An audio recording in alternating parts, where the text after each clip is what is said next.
Hello everyone, welcome to PCS GS academy. मैं मुस्कान गुप्ता लेकर आ रही हूँ आप सभी के सामने अब एक नया चैप्टर रेशियो एंड प्रोपोर्शन। इनसे पहले वाली वीडियो में मैंने आप सभी को परसेंटेज जो है वो पूरा ख़त्म करा दिया था। उसके हमने सारी ट्रिक्स सीख ली थी, हमने बेसिक कॉन्सेप्ट जो होता है सारा कुछ देख लिया था। तो अब जो हमें नया चैप्टर शुरू कर रहे हैं परसेंटेज के बाद रेशियो एंड प्रोपोर्शन, जिसका मतलब हिंदी में बोलते हैं अनुपात तथा समानुपात। ठीक है, तो चलो स्टार्ट करते हैं। तो हम बात कर रहे हैं रेशियो की। रेशियो बोलते हैं अनुपात, हिंदी में होता क्या है ये। अब देखो भाई, मैं आपके सामने कोई भी दो संख्याएं लिख दूं, जैसे मैंने लिखा आपके सामने 38 और 40। ये जो बीच में लगा है ना, ये होता है अनुपात का एक सिंबल। मतलब जैसे प्लस का सिंबल होता है, माइनस का सिंबल होता है, ऐसे ही अनुपात के लिए हम इन दो बिंदुओं वाले सिंबल का इस्तेमाल करते हैं। ये अनुपात का ही एक रूप है। अनुपात क्या है, इनको हम जितना छोटे से छोटा काट के लिख सकते हैं। मतलब सबसे लोएस्ट फॉर्म जिसे और छोटा ना करा जा सके, हम मेनली उसे अनुपात कहते हैं। जैसे मैं इसे काट सकती हूँ 2 से कटेगा 19 बार और 2 से कटेगा 20 बार। अब ये 19 और 20 जो है ना, ये आपस में बिल्कुल नहीं कटेगा। ये जो है ये सबसे लोएस्ट फॉर्म है। तो जो लोएस्ट फॉर्म होती है हम उसी को बोल देते हैं कि ये रेशियो है। एक तरीके से यही क्या है, रेशियो है। इसका मल्टीपल ये था, जैसे इसको मैं ऐसे भी लिख सकती हूँ 19/20। यानी अगर आपके सामने 2:3 लिखा है, इसका मतलब है 2/3। ठीक है, अब 2/3 के मल्टीपल 4/6 हो सकते हैं, 2 तिया 6/9 हो सकते हैं। ये इसके मल्टीपल्स हैं। ये भी अनुपात ही है, 4 6 6 9, ये सब मल्टीपल हैं। इन्हें काटोगे 2 और 3 आएगा। इसको काट के देखो, इससे भी 2 और 3 आएगा। ठीक है, यानी कि जो अनुपात था वो कितना था, 2 और 3 था। तो रेशियो को हम कह सकते हैं जो लोएस्ट फॉर्म होती है, जिसे और छोटा ना करा जा सके या और ना काट सके, उसे हम एक तरीके से रेशियो कहते हैं। ठीक है, अब रेशियो में कुछ नियम भी होते हैं। जैसे रेशियो की बात अगर मैं करूँ, आपके सामने लिखा है 2:3। आप ऐसा नहीं कर सकते, आप इसमें a का गुणा कर दो, मतलब किसी एक संख्या का गुणा कर दो, और इसमें आप b का गुणा कर दो, और फिर आपको एक नया रेशियो बन जाएगा, कुछ भी मिले 2a और 3b। तो अब जो रेशियो आएगा ना, ये रेशियो बदल गया। अगर हम सेम संख्या का मल्टीप्लाई करेंगे तभी रेशियो सेम रहेगा। अगर अलग अलग संख्या का मल्टीप्लाई करेंगे तो रेशियो बदल जाएगा। फॉर एग्जाम्पल मैं आपके सामने लिख दूँ ऐसे, 2/3 था, मैं इसमें भी 2 का गुणा कर दूँ और इसमें भी 2 का गुणा कर दूं, तो क्या बनेगा, 2 दूनी 4, 3 दूनी 6, 4 और 6 बना। इसका अनुपात काट के देखोगे ना, देखो कट रहा है 2 से 4 और 2 से 6, तो अनुपात वही रहा 2 3 जो पहले था। ये 2/3 है। मैं इसमें भी 7 का गुणा कर दूं और इसमें भी 7 का गुणा कर दूं, तो ऊपर मिलेगा 14 और नीचे मिलेगा 21। 14 और 21। लेकिन जब तुम इसे काटोगे ना 7 से, तो तुम्हें अनुपात 2 और 3 ही मिलेगा, जो कि दिया हुआ है। यानी कि अगर सेम संख्या से गुणा करते हैं तो अनुपात कभी नहीं बदलता है। संख्या बदलती है, अनुपात नहीं बदलता है। अगर मैं इसी की जगह ऐसे ही 2/3 था, जो इसमें मैं गुणा कर दूं 3 से और यहाँ गुणा कर दूं 4 से, जैसे यहाँ a था, यहाँ b था, यहाँ 3 से यहाँ 4 से, तो ऊपर हो गया 6 और नीचे हो गया 12। अब देखो अनुपात बदल गया, 6 कम 6, 6 दूनी 12। अब अनुपात हो गया 1 और 2, तो ये गलत हो गया। यानी कि अनुपात का मतलब है कि अगर किसी संख्या का गुणा कर रहे हैं तो अनुपात दोनों में करेंगे, किसी एक में नहीं करेंगे। ठीक है, अब आगे देखते हैं। जैसे आपके सामने मैं लिख दूं a/b, और ये मैंने लिख दिया 2:3। ठीक है, और एक और लिख दूं b/c, इसको मैं लिख दूं आपके सामने 4:5। और आपसे मैं पूछ लूँ कि मुझे बताओ a/b/c क्या होगा। ये अभी आसान करते हैं, मैं यहाँ पर भी लिख दूँ b और c जो है वो है 3 और 5। तो मैं पूछूँ a/b/c क्या होगा। ये पेपर में आता है सवाल, इतना आसान सवाल भी आ जाता है कभी कभी, SSC में मिल जाता है, MTS में, CSL में। तो देखो a और b कितना था, 2 और 3 था। a और b 2 और 3, और b और c कितना है, 3 और 5 है। अगर दोनों सेम हैं तो मर्ज हो जाएंगे। हमें क्या करना है, मर्ज करना है। मर्ज करने का मतलब क्या है, दोनों को मिलाना है ताकि ABC मिल जाए। ये भी 3 है, ये भी 3 है, तो अगर मैं यहाँ पर 5 लिख दूँ, अनुपात 2 3 5 कर दूँ, कोई दिक्कत तो है नहीं, क्योंकि अब देखो A और B के बीच का अनुपात क्या है, 2:3 जो दिया हुआ था, और B और C के बीच का अनुपात क्या है, 3:5 जो कि हमें गिवन था। तो ये वाली बात सही है। इसी के अलावा अगर मैं अलग अलग संख्याएं दूँ, मैं A और B लिख दूँ 3 और 7, और B और C लिख दूँ 14 और 6, 14 और 7, चलो ठीक है। और फिर मैं आपसे पूछ लूँ, मुझे बताओ a/b/c क्या होगा। तो करके देखो कैसे करेंगे, जरा ट्राई करना। चलो ठीक है, अब अगर ये लिखा है तो देखो a/b क्या था, 3 7, ये 3 है और ये 7 है, और b/c क्या है, 14 7, यानी ये 14 है और ये 7 है। अब मैं तुमसे कह रही हूँ ना, मतलब मर्ज कर दो और A B C बता दो। तो करने का एक आसान सा नियम है, जो दोनों में कॉमन दिख रहा है, यानी इसमें भी B में 7 है और इसमें भी B है, यहाँ 7 है यहाँ 14 है, अगर मैं दोनों को बराबर कर दूँ, जैसा हमने पिछले सवाल में देखा था 3 3 बराबर हो गया था, तो ये मर्ज हो जाएंगे, मिल जाएंगे आपस में। तो अब इन्हें बराबर कैसे कर सकते हो? देखो, या तो 14 गुणा ऊपर कर दो, 7 का गुणा नीचे कर दो, कठिन हो जाएगा। ऐसा भी तो कर सकते हैं, मैम इसमें 2 का गुणा कर दो, 7 दूनी 14 हो गया बराबर। इसमें 2 का किया तो इसमें, अभी मैंने बताया कि अगर ऊपर A का गुणा किया है तो नीचे भी गुणा करना पड़ेगा सेम संख्या का, वरना रेशियो बदल जाएगा, और हमें रेशियो नहीं बदलना है। जैसे ही अगर नियम यही है, एक में गुणा किया है तो दूसरे में भी करना पड़ेगा। तो ये बन गया 6, ये बन गया 14 और ये बन गया 7, यानी 6 14 और 7। अब देखो A और B का रेशियो क्या था? 3 7 था। तुम देखो 6 और 14 का रेशियो देखो, इसका 3 और 7 ही आ रहा है, 2 3 6 2 7 14। और तुम इधर वाले का देखोगे तो 14 7 था और 14 7 ही है, तो इसे बोलते हैं। तो A B C का रेशियो क्या बना था? 6 14 7। तो इसे हम बोल देते हैं एक तरीके से रेशियो को मर्ज करना। इसके अलावा एक और बात देख लो, यूनिट्स की बात होती है। जैसे मैं आपके सामने लिख दूँ 20 किलोग्राम और 17 किलोग्राम, तो ये आपस में क्या है? ये रेशियो में आप इसे कह सकते हो मैं 20 रेशियो 17 किलोग्राम है, ठीक है। लेकिन मैं ऐसा नहीं लिख सकती कि 20 किलोग्राम और 10 लीटर कि ये रेशियो में है। जी नहीं, ये रेशियो में नहीं है। यानी कि अगर यूनिट सेम नहीं है तो उनका अनुपात नहीं बनेगा। अनुपात निकालने के लिए यूनिट्स का सेम होना बहुत जरूरी है। अगर यूनिट सेम नहीं है यानी इनका अनुपात नहीं बन सकता, ये गलत है। अनुपात तभी बनेगा जब यूनिट सेम है, ठीक है। तो चलो एक सवाल पे आते हैं, सवालों से प्रैक्टिस करेंगे, धीरे धीरे सवालों में चीज़ों को सीखेंगे। आपके सामने एक सवाल लिखा है, यदि A रेशियो B 7 9 है, B रेशियो C 9 8 है, तो A B C क्या होगा? अभी हमने देखा A ratio B ratio C निकालना सीखा था, करके देखो जरा। मैं 5 सेकंड दे रही हूँ आपको, करो, 5-10 सेकंड है।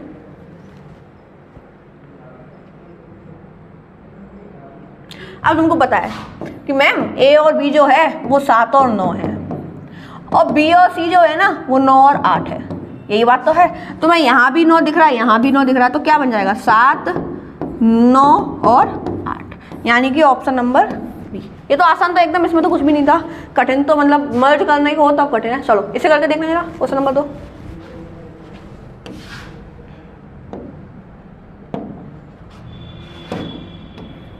दस सेकंड का टाइमर है, 10 सेकंड में करना है, ठीक है।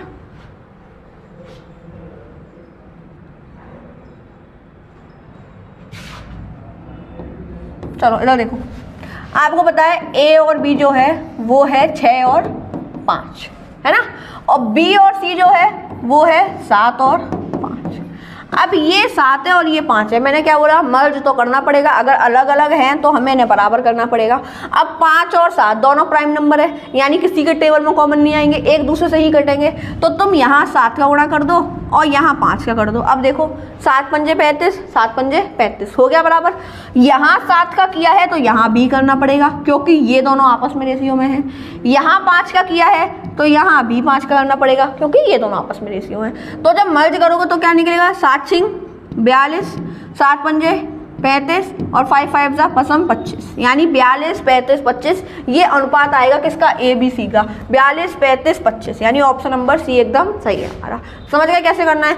आपको केवल बीच वाली संख्या कॉमन देखनी है, मतलब जो कॉमन है, हो सकता है C कॉमन हो सकता है A कॉमन हो, जो कॉमन हो उसको बराबर कर दो तो आपस में मर्ज हो जाएंगे। इसके अलावा एक तरीका और होता है, वो क्या होता है? आपको पता है A और B कितना है? 6 और 5 है, और B और C कितना है? 7 और 5 है। तो देखो एक नियम और होता है आसान सा, जगह भरने वाला। देखो एक ब्लैंक ये है और एक ब्लैंक ये है, यही वाली बात तो है। कैसे कर सकते हो? जो ब्लैंक के बगल वाला है, पड़ोसी है, उसको वहाँ लिख दो, जो इस ब्लैंक के बगल में है उसको वहाँ लिख दो। 7 गुणा कर दो आपस में, केवल बन गया। आगे आंसर 7 छिंग 42, 7 पंजे 35, 55 25, 42 35 25 और 42 35 25। तो दो तरीके हैं, दोनों तरीके अपने आप में बहुत इफेक्टिव हैं। कहीं पर भी कोई भी तरीका काम आता है, हम फॉलो नॉर्मली इसी को करते हैं। आपको वो पता होना चाहिए, कभी कभी इससे आसान वो हो जाता है और कभी ये, तो दोनों आनी चाहिए। ओके चलो नेक्स्ट क्वेश्चन पे आते हैं। आपके सामने सवाल लिखा हुआ है, A B 6 7 है, B C 3 8 है, D C 5 8 है, और A और D का पूछा है। तो जरा ट्राई करके देखो कैसे करोगे, ठीक है। 10 सेकंड है आपके पास पूरे, करो।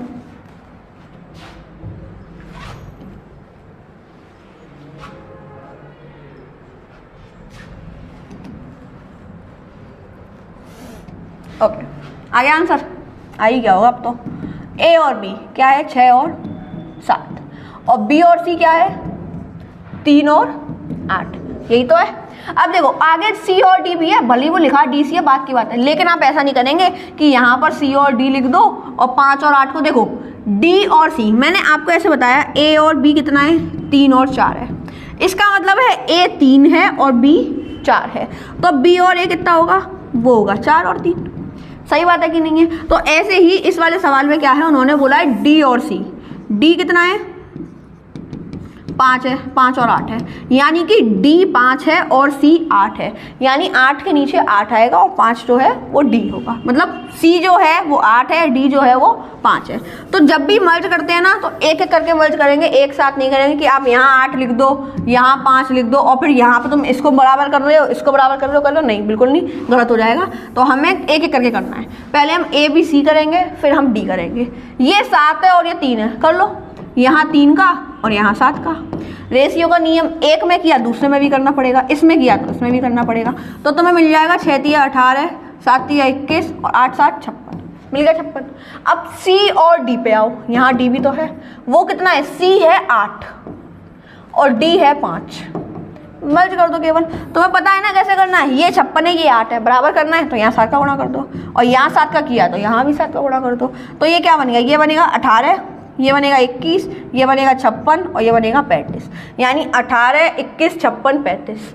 उन्होंने पूछा है ए और डी क्या होगा, ए कितना है 18, डी कितना है 35, यानी 18 और 35 ऑप्शन नंबर ए। इसको आप दूसरे तरीके से भी कर सकते हो, वैसे ही जगह भर के कैसे करते हैं अभी बताया मैंने कि आपके सामने ए है बी है सी है और डी है, यही तो है। तो ए और बी कितना है 6 और 7 है, बी और सी कितना है 3 है और 8 है, और सी और डी कितना है 8 है और 5 है, यही तो है। तुम्हें क्या करना है खाली जगह भरनी है केवल। 7 के बगल में 7, इस 7 के बगल में ये वाला 7, 8 के बगल में 8, 3 के बगल में 3, यहाँ 8 और यहाँ 8। इसके बाद क्या किया तो गुणा किया, तो गुणा कर दो। 6 तिया 18, 18 8 144, 7 तिया 21 21 8 168, 7 8 56, 56 गुणा 8 कितना करोगे 56 गुणा 8 कर दो, 8 6 48 की 8 8 4 8 5 40 और 4 44, और यहाँ आएगा 8 5 40 4 7 28 280। मैम ये तो कुछ और ही आया है, इतना बड़ा आया है, इसे काटोगे काट के यही आएगा 18 35। चाहे तो काट के देख लो, 12 से कट किससे कट रहा है 4 से, सारे नंबर कट रहे हैं, 4 से काटो। 4 तिया 12, 4 6 24, 4 चौक 16, 4 दूनी 8, 4 एकम 4 एकम 4, 4 एकम 4 दूनी 8, 4 7 28 70। अभी भी कट रहा है, किससे कट रहा है 2 से काटना है, 2 से कटेगा 18 बार, 2 से कटेगा 21 बार, 2 से कटेगा 56 बार, 2 से कटेगा 35 बार। देखो आ गया 18 21 56 35, 18 21 56 35। तो ए और डी क्या बन गया 18 और 35। अब तुम समझ गए होंगे कि कभी ये तरीका बहुत कठिन है और कभी तरीका बहुत आसान है, तो इसीलिए आपको ये तरीका तो आना ही चाहिए। मैंने ये तरीका बता दिया है कि ये भी एक होता है, आप चाहो कभी मान लो ये भूल जाओ या ना बन रहा हो तो आप इससे भी ट्राई कर सकते हो, ठीक है। वरना हम सॉल्व मतलब हम फॉलो इसी को करेंगे। ओके, तो आंसर हमारा क्या आया था, आंसर आ गया था ऑप्शन नंबर ए 18 और 35। चलो आगे बढ़ते हैं, अगला सवाल आपके सामने करके देखो। 15 सेकंड दे रही हूँ, करना जरा ट्राई करो एक बार।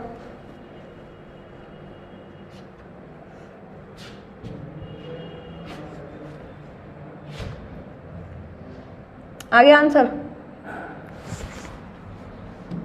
इधर देखो। चलो अब सीखते हैं इस बात को। दो संख्याओं का अनुपात 3 8 है। दो संख्याएं मान लो, एक संख्या a है और एक संख्या b है, तो इनका अनुपात क्या है 3 है और 8 है। मैं कह सकती हूँ पहली संख्या 3x है और दूसरी संख्या 8x है। मैंने मान लिया कि एक संख्या 3x है और एक संख्या 8x है। ओके, उनका अंतर 115 है, यानी इनका डिफरेंस, यानी मैं कह सकती हूँ 8x - 3x बराबर 115 है। बिल्कुल बेसिक तरीका है, आसान तरीका, x मान के करते हैं, ऐसे ही करते हैं। तो उनमें से छोटी संख्या पूछी है, घटा दो यार। 8x - 3x कितना है 5x बराबर 115। तो x बराबर काटोगे 23 आ जाएगा, काट दिया 23 आ गया। x बराबर 23। उन्होंने पूछा है छोटी संख्या 3x थी, 3 × x की जगह पर 23 कितना आ गया 69 आ गया। लेकिन अब हर बार इतना बड़ा तरीका थोड़ी करेंगे, ये तो मतलब बच्चे करते हैं 6 7 ईयर्स में करना तो तरीका। अब तुम कंपटीशन दे रहे हो तो तुम ऐसे तो नहीं कर सकते, तो तुम्हें कैसे करना है, तुम्हें ध्यान रखना है आसान तरीका। अब आसान तरीका क्या है, देखो जी, एक लिखा है 3 और एक लिखा है 8, इनका अंतर डायरेक्ट देखो ना, वो x है, y है, z, उससे में क्या मतलब है, अंतर 5 है, 5 का मतलब 115 है, 1 का मतलब 23 है, 23 गुणा 3 69। इतना ही टाइम लगता है करने में, मतलब 5 सेकंड का सवाल नहीं था, बहुत आसान सवाल था। ओके, तो जब भी अंतर दिया था तो मैंने अंतर ले लिया। अगर वो योग दे देता कि मान लो दो संख्याओं का अनुपात 3 और 8 है और उनका योग 121 है, तो बताओ छोटी संख्या क्या है, निकाल लोगे, निकाल के बताओ।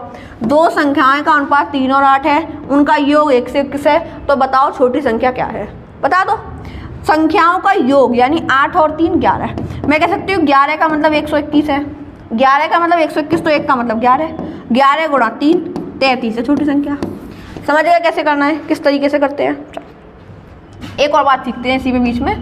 आपके सामने मान लो ऐसे लिखा हो कि आपके पास कुछ मान लो 1000 रुपये हैं, ठीक है, ये आपके पास टोटल रुपए हैं, और मैं आपको कह दूँ आपको इन रुपयों को 3 लोगों में बांटना है, ए में, बी में और सी में।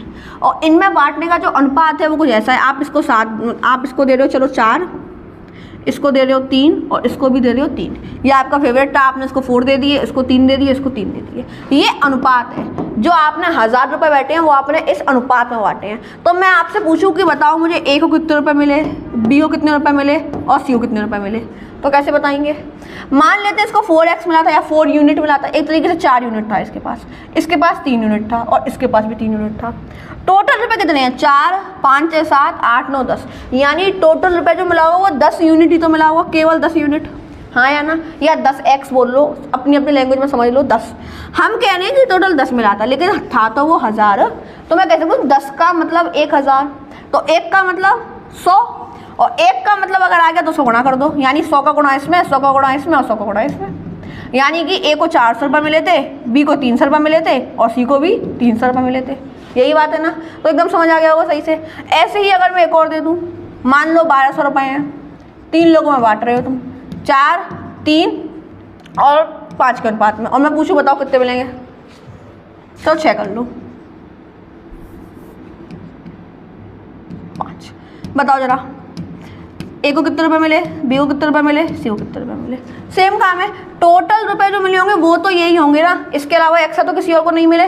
तो 5 और 3 9 और 4 12, यानी 12 का मतलब 1200, तो मतलब 1 का मतलब 100 है ना, तो करेंगे तो इसको मिले 400, इसको मिले 300 और इसको मिले 500, हो गया। यानी कि ए के पास 400 थे, बी के पास 500, सी के पास 1। अब देखो भैया एक और सवाल है, करना जरा, अब तो ये हो जाएगा, आसान सवाल है, सेम पहले वाले के तरीके से है, करो 10 सेकंड है।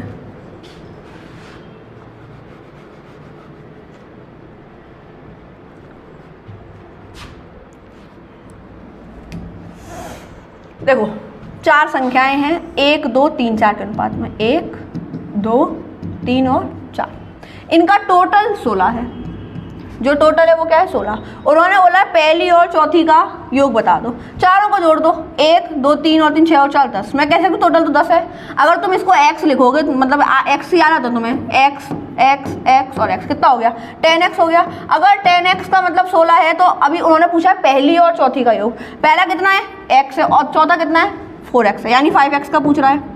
अगर 10x 16 है तो 5x कितना होगा, 8 होगा, यानी कि 8, मतलब आधा ही तो होगा। अब हर बार x नहीं मानो, देखो बिना x ही करना सीख लो, इसको डायरेक्ट तुम 1 2 3 4 देखो। अगर 10 का मतलब 16, 5 का मतलब 8, मतलब 5-6 सेकंड के सवाल हैं, तुम्हें बस थोड़ा देखना पड़ेगा, सीखना पड़ेगा। ओके चलो आगे बढ़ते हैं, अगले सवाल पे आते हैं।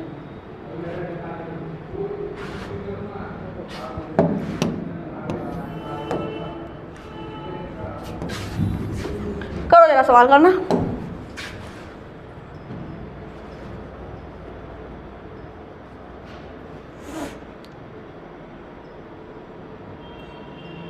₹1150 की राशि को ए बी सी में इस प्रकार विभाजित करो कि ए को बी का 2/9 भाग मिले और बी को सी का 3/4 भाग मिले। अच्छा सवाल है, देखो 1150 रुपये हैं और इसे वो 3 लोगों में बांट रहा है, ए में, बी में और सी में। यही वाली बात तो है। वो कह रहा है कि ए को बी का 2/9 मिले, यानी ए को बी का 2/9 मिले। अगर बी को 1 मिल रहा है, मान लो बी को 1 रुपये मिल रहा है, तो वो कह रहा है कि 1 का 2/9 मिलना चाहिए। यही बात तो है। पर ये देखो यहाँ 9 है, ऐसे करेंगे तो 2/9 कठिन करेगा, काम खराब करेगा। तो हम एक काम करते हैं, हम b की जगह ही 9 मान लेते हैं। हम मान लेते हैं b को 9 रुपये मिले। अगर b को 9 मिलो तो a को b का 2/9 यानी b का 9 का 2/9 ऐसे तो लिखोगे, यानी 9 से 9 काटोगे, यानी a को 2 मिला होगा। या फिर अब तुम समझ जाओ, जब भी ऐसा आए तो ये हो गया 2 और 9। उसने बोला a को b का 2/9 यानी 2 और 9। अगर ये बोल रहा है b को c का 3/4 यानी b और c का रेशियो दे रहा है वो 3 और 4। डायरेक्ट तुम्हें ये देखना है, पर होता कैसे मैंने बता दिया। अगर तुम 1 मानोगे तो फिर फ्रैक्शन में जाएगा, तुम 9 मानोगे तो तुम 9 लिखोगे, यहाँ 9 का 2/9 लिखो, काटोगे। तो डायरेक्ट कोशिश करा करो देख कर लिख पाओ। अब a और b 2/9 है, उन्होंने बोला है b को c का 3/4, b और c, b को c का, अगर c 4 है इसका 3/4 यानी 3 मिला होगा। अब मर्ज करना है, मर्ज करना भी सिखाया मैंने। क्या करना है, 9 और 3 बराबर करो, यहाँ 3 का गुणा करोगे तो यहाँ भी करना पड़ेगा, 3 3 का 9। अब ये 2 है, ये 9 है और ये 12 है। 12 9 2 टोटल रुपए तो यही है, टोटल रुपए 1150 है। तो 12 और 2 14 और 9 23, मैं कह सकती हूँ 23 रुपए हैं टोटल। हम कह रहे हैं 23 है, क्वेश्चन कह रहा है 23 नहीं है 1150 है। 23 का मतलब 1150, तो 1 का मतलब 23 पंजे 115 50, 1 का मतलब 50। उसने पूछा तीनों का हिस्सा बताओ। 1 का मतलब 50 है, 50 गुणा 2 100, 100, 50 गुणा 9 450 और 50 गुणा 12 12 पंजे 60 600, यानी कि 100 रुपये 450 रुपये और 600 रुपये। अब ये सवाल आते हैं पेपर में, मतलब ABC में बांटने वाले काफ़ी सवाल आते हैं, तो फिर इन्हें देख लो करते कैसे हैं। डन है, रिपीट तो करना नहीं है। देखो सवाल में केवल एक ही बात सीखने वाली थी, वो थी ये कि a को b का 2/9। चलो मैं तुम्हारे सामने ऐसे लिख दूँ कि a को b का 7/8 हिस्सा मिला। तो कहना क्या चाह रहा है, ये कहना चाह रहा है कि a रेशियो b जो है वो 7/8 है। क्लियर है कि नहीं है? तो जब भी ऐसा आए तो आपको रेशियो जो है ना वो इस तरीके से लेना है। ओके, चलो अगले सवाल पे आते हैं। करना जरा, 12 21 और 8 का चौथा अनुपातिक क्या होगा, यानी चतुर्थ अनुपात पूछा है उसने। अब देखो भैया, इसको भी पहले सिखा देते हैं फिर करेंगे। मैंने इससे पहले तुम्हें रेशियो पढ़ाया था, अब आ जाओ प्रोपोर्शन पर। प्रोपोर्शन, इसको बोलते हैं समानुपात। ये कैसे देखोगे, आपके सामने अगर कोई रेशियो लिखा है a रेशियो b, ठीक है, ये एक अनुपात हो गया पूरा। ऐसे ही मैं एक और अनुपात लिख दूँ c रेशियो d, ओके, ये पूरा एक अनुपात है। इन दोनों को आपस में बराबर करना, ये कहलाएगा समानुपात। यानी दो अनुपातों को आपस में बराबर करके दिखाना, हम कहेंगे ये समानुपात के लिए है। ओके, इसमें जो पहला वाला है इसे हम बोल देते हैं फर्स्ट प्रोपोर्शन। ओके, सेकंड वाले को बोलते हैं सेकंड, थर्ड वाले को बोलेंगे थर्ड और फोर्थ वाले को बोलेंगे फोर्थ। हर बार यही रहेगा, पहला वाला पहला है, दूसरा वाला दूसरा, तीसरा वाला तीसरा, चौथा वाला चौथा। कुछ कठिन नहीं है, आसान। 12 21 और 8 का चौथा, उसने चौथा पूछा है ना, जो वाला वो पूछे उसको x मान लो, बाकी उसने दिए हैं। जैसे 12 21 हमारे लिए 12 पहला हो गया, 21 दूसरा हो गया और 8 तीसरा हो गया। 12 रेशियो 21 बराबर 8 रेशियो x, यही तो बात है। अब रेशियो का मतलब क्या है, डिवाइड, तो मैं कहूँगी 12/21 और इसका मतलब क्या है 8/x, यही बात तो है। बस सॉल्व कर दो इसको, ये तुम्हें आता है अच्छे से काटना पीटना। अब देखो 4 दूनी 8, 4 तिया 12, 3 एकम 3, 3 सत्ते 21, गुणा करोगे x बराबर 14। अब ये सीखना पड़ेगा तुम्हें कैसे करते हैं। देखो आपके सामने कोई भी दो रेशियो लिखे हो, 7/10 और बराबर लिखा है 14/15 मतलब x, तो तुम सामने सामने काट सकते हो, तुम 7 से 14 काट सकते हो और फिर बाद में क्रॉस मल्टीप्लाई करते हैं ना तो 10 हो जाता है। सेम काम मैंने यहाँ किया, मेरे सामने लिखा था 12 21 और लिखा था 8 और x। मैं आमने सामने काट सकती हूँ, क्यों? क्योंकि जब इनका तुम क्रॉस मल्टीप्लाई करोगे ना तो ये इधर जाएगा, ये इधर जाएगा और फिर तुम डिवाइड में लाओगे, डायरेक्ट काटो। 4 दूनी 8, 4 तिया 12 और 3 से तो कट ही रहा है 7 बार। आप क्रॉस मल्टीप्लाई करो, क्रॉस यहाँ का गुणा यहाँ यानी 14 और यहाँ करेंगे तो x, यानी कि x बराबर 14 आ गया। चलो अगर सवाल सेम हो, मतलब यही संख्याओं में तुम्हें दे दूँ यहाँ पे तृतीय अनुपात बताओ, थर्ड वाला, तो तुम्हें क्या करना है पता है ना, तुम्हें तीसरे वाले को x मान ला, ये 4 देना a b c और d, थर्ड वाला x है, बाकी दोनों 3 गिवन है। कैसे? हमारे लिए a हो गया 12, b हो गया 21, c x है और d हो गया 8। ओके, तो कर लो कैसे करेंगे। थर्ड निकाल रहे हैं, ठीक है ना। देखो 12 21 थर्ड वाला यानी यहाँ पे x और 8। अब क्या करना है, क्रॉस मल्टीप्लाई, इसका यहाँ इसका यहाँ, तो 12 गुणा 8 और यहाँ आएगा 21 गुणा x, काट दोगे, कैसे कटेगा, x बराबर आएगा 12 गुणा 8/21, 3 चौक 12, 3 सत्ते 21, 8 चौक 32, यानी 32/7 आ गया। मैंने संख्याएं बदली है इसलिए पूरा नहीं कटा है, मतलब सवाल बदला है, वरना नॉर्मली एग्जाम में पूरा कटेगा तुमको, जैसे इस वाले में कटा था। ठीक है, चलो अगले सवाल पे आते हैं, करो उसको। दो संख्याओं का योग 40 है और उनका अंतर 4 है, तो उनका अनुपात क्या होगा।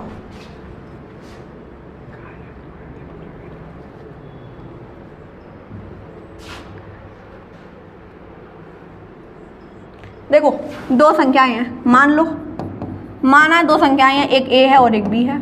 ठीक है, दो संख्याओं का योग 40, यानी a प्लस b कितना है 40, और दो संख्याओं का अंतर 4, a माइनस b 4, यही तो कह रहा है। संख्या पूछी है, सॉल्व करना आता होगा ना, कैसे करते हैं, इकट्ठे आएगा, इससे जोड़ने पर लिखते हैं, यहाँ साइन, अभी तो साइन नहीं बदलेंगे, यही रहेगा, तो ये हो गया 2a, ये हो गया 44, 2a बराबर 44, तो a बराबर 22, a बराबर 22। ठीक है, अब b निकालोगे तो क्या आएगा, 22 यहाँ लिखोगे, प्लस लिखोगे b बराबर लिखोगे 40, तो b बराबर तो मिल जाएगा 18, यही वाली बात तो है।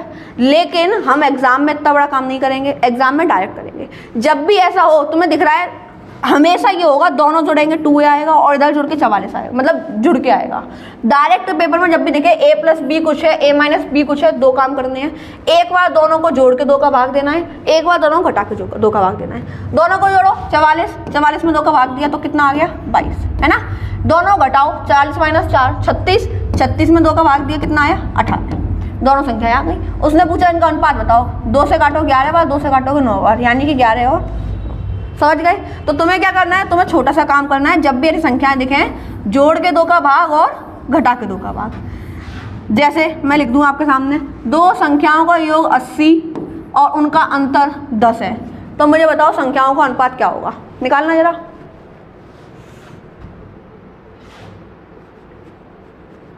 सेम काम करना है, दोनों को जोड़ के 2 का भाग दिया, पहली संख्या आ गई, दोनों को घटा के 2 का भाग दिया, दूसरी संख्या आ गई, अनुपात के लिए काट दिया, यानी कि 9 और 7 आ गया।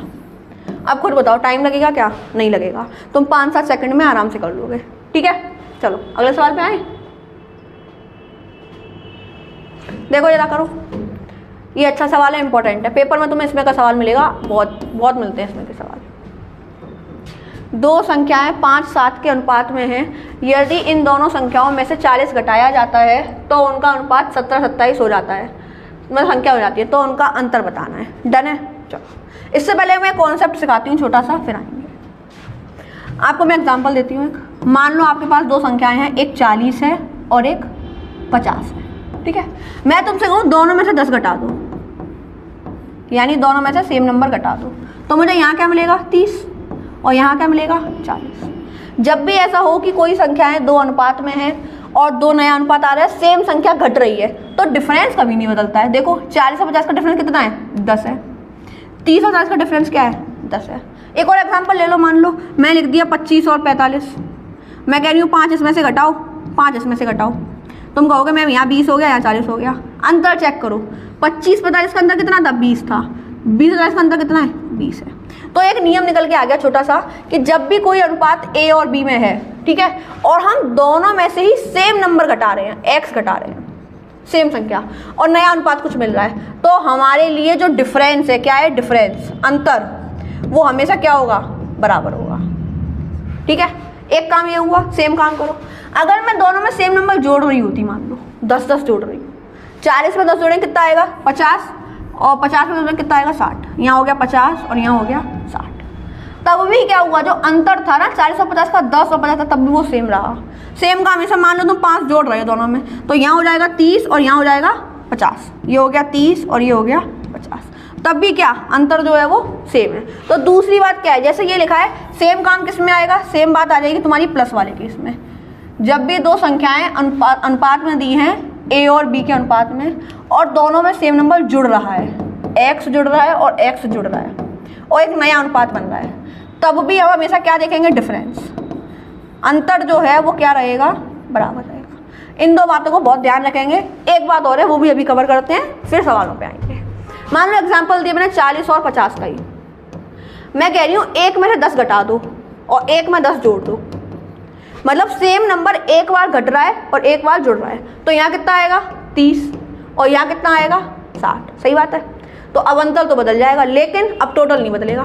तुम देखो एक बार जोड़ रहे हो एक बार घटा रहे हो, यानी जो टोटल डिफरेंस है वो तो जीरो ही रहेगा ना। 10 जुड़ रहा है 10 घट रहा है, तो जो टोटल है वो सेम, यानी 90 और 90। यानी कि जब भी ऐसा दिया हो कि ए और बी दो अनुपात दिए हैं और एक बार सेम नंबर जुड़ रहा है और एक बार घट रहा है, या यहाँ पर -x हो रहा है तो इधर +x हो रहा है और नया अनुपात आ रहा है, तो तुम्हें क्या चेक करना है, तुम्हें सम देखना है, यानी जो टोटल है सम वो सेम रहेगा। ठीक है, ये 3 बातें हैं, ये हमेशा फॉलो होंगी। अगर दो अनुपात दिए हैं, सेम नंबर घट रहा हो या सेम नंबर जुड़ रहा हो, तो हम क्या देखेंगे, अंतर देखेंगे। और अगर सेम नंबर एक बार घट रहा है एक बार जुड़ रहा है तो हम सम देखेंगे। अगर ऐसा हो दोनों संख्याएं अलग अलग हो तो क्रॉस मेथड लगेगा, वो आगे सीखेंगे। अब आ जाओ सवाल पर। अब सवाल देख लो, कर लोगे। दो संख्याएं 5 और 7 के अनुपात में है, 5 और 7, ए और बी, दोनों में तो सेम नंबर घटा रहे हो, तुम 40 घटा रहे हो। क्या घटा रहे हो, 40, और नया अनुपात बनना 17 और 27। तो क्या चीज़ हमेशा सेम रहेगी, जब भी ए और, देखो सेम बात बन गई, ए और बी दिया हो और दोनों में से x घट रहा हो, नया अनुपात बन रहा हो, तो डिफरेंस हमेशा बराबर आएगा। अब अंतर देखो, यहाँ अंतर है 2 का, है ना, और यहाँ अंतर है 10 का। बराबर करना पड़ेगा ना, नियम तो यही है कि अंतर तो बराबर होता है। तो बराबर कैसे होगा, ये 2 है ये 10 है, 5 का गुणा कर दूँ, और इसमें किया है तो यहाँ भी करूँगी और यहाँ भी करूँगी, तो संख्या क्या बनेगी, एक बार बनेगी 25, ये हो गई 35, यहाँ हो रही थी 17 और यहाँ हो रही 27। कब, जब 40 घट रहा है। यही बात तो है। घटाना जरा, 25 में 17 घटाओ, कितना बचेगा बताओ, 8। 35 में 27 घटाओ, कितना बचेगा, 8। हम कह रहे हैं कि 8 कम हो रहा है, क्वेश्चन कह रहा है 8 नहीं 40 कम हो रहा है। तो 8 का मतलब 40, 1 का मतलब 5, और जब भी 1 का मतलब आ जाएगा, उन्होंने पूछा दोनों का अंतर, अंतर कितना था, 10 था।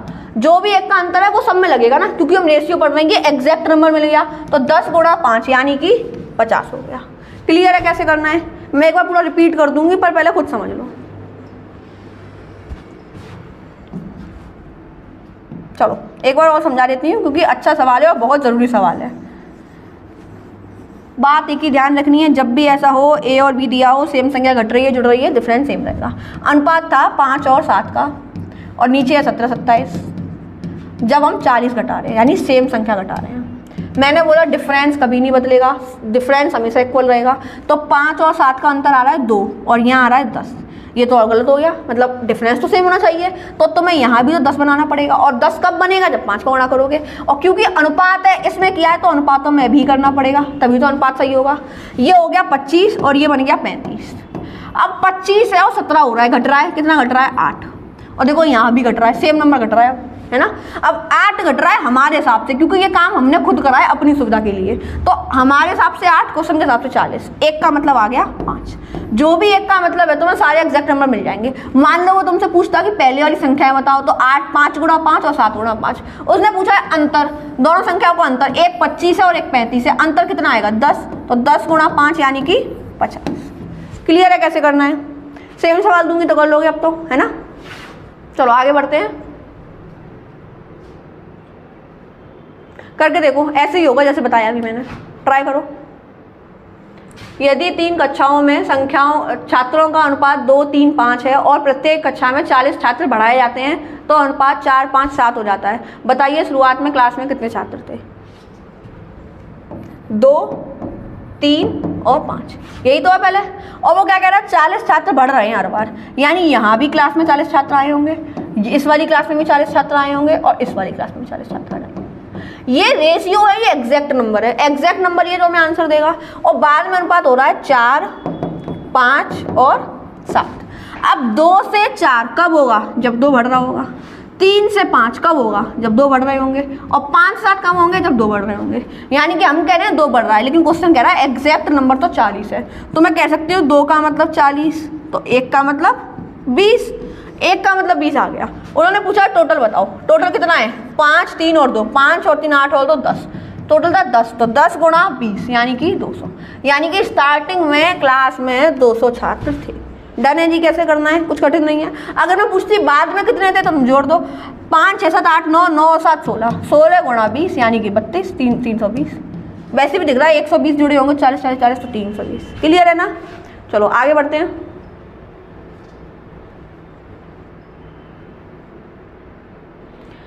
एक मिश्र धातु में जिंक और कॉपर का अनुपात 5 और 3 है और मिश्र धातु का वजन 200 ग्राम है, तो कितने ग्राम कॉपर और मिलाया जाए ताकि अनुपात 3:5 हो जाए। एक काम करते हैं, इसको ना कल वाली वीडियो में कवर करेंगे, ये अभी नहीं होगा। आगे बढ़ते हैं और एक सवाल देखते हैं कोई जो इससे थोड़ा अलग हो। ये भी नहीं, ये करो, करना जरा इसको। ए और बी का अनुपात 2, 9, 1, 3 है, केवल सॉल्व करना है, आसान सवाल है।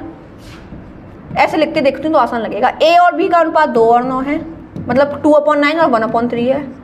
बी और सी का जो रेशियो है वो 2/7 है और 5/14 है।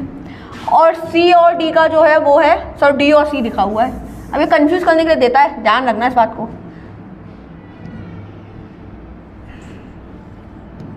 डी और सी का जो है वो है 7/10 और 3/5, यही तो है।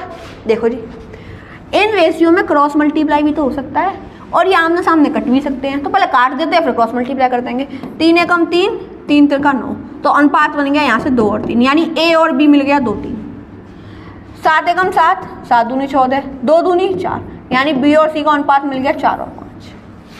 5 एकम 5, 5 दूनी 10, तो अनुपात मिल गया 7 और 6। अब तुमको आता है, अब तो आसान काम हो गया। ए बी बी सी दिया है, ए और बी है 2 और 3 और बी और सी है 4 और 5। ये 3 है, ये 4 है, मर्ज करोगे, कैसे मर्ज करते हैं? यहाँ 4 का गुणा कर दो, यहाँ 3 का गुणा कर दो।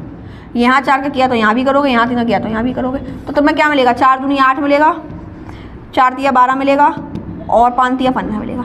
तो मिल गया ए बी सी कितना? 8, 12, 15। मिला कि नहीं मिला? उन्होंने पूछा सी और डी का भी दिया। देखो सी है 6 और डी है 7, यानी सी है 6 और डी है 7। अब तुम बता दो, यहाँ 15 है, यहाँ 6 है, ये 15 है और ये 6 है, कितना कर दूँ कि दोनों बराबर हो जाए? दोनों के पारे में सबसे छोटी संख्या जो कॉमन आती हो, एलसीएम बोल सकते हैं। 30, 15 दूनी 30, 6 पंजे 30। 15 को 30 बनाने के लिए 2 का गुणा करना पड़ेगा, 6 को 30 बनाने के लिए 5 का गुणा करना पड़ेगा। यहाँ 2 का किया और ये अनुपात तो सब में 2 का होगा, यहाँ 5 का किया तो यहाँ 5 का होगा। सही बात है कि नहीं? तो ये बन गया 16, ये बन गया 24, ये बन गया 30 और ये बन गया 35। सवाल क्या है? ABCD बताना है। 16, 24, 30, 35, 16, 24, 30, 35, ये आपका सेट। क्लियर हुआ कैसे करना है? आसान सवाल था, कुछ ज़्यादा कठिन नहीं था इसमें। मर्ज करना है, बस मैंने बता इसलिए दिया, जब भी इस तरीके की चीज़ आ रहा है तो क्रॉस मल्टीप्लाई करके उसको सिंपल कर लो। सिंप्लीफाई करने के बाद तो ये पहले सवाल जैसा सवाल हो गया है ना। चलो आगे बढ़ते हैं। ये अभी नहीं करेंगे, इन्हें हम कल वाली क्लास में। चलो आपको सवाल जो उसमें आए इसमें थोड़ा नया कॉन्सेप्ट है जिन्हें हम कल वाली सवाल में कवर करेंगे, कल वाली क्लास में, अगली क्लास में कवर करेंगे। तो आज के लिए इतना ही रखते हैं। Thank you very much. I hope आप सभी को वीडियो पसंद आया होगा। तो चैनल को लाइक कर दो, शेयर कर दो, सब्सक्राइब कर दो। Okay, thank you.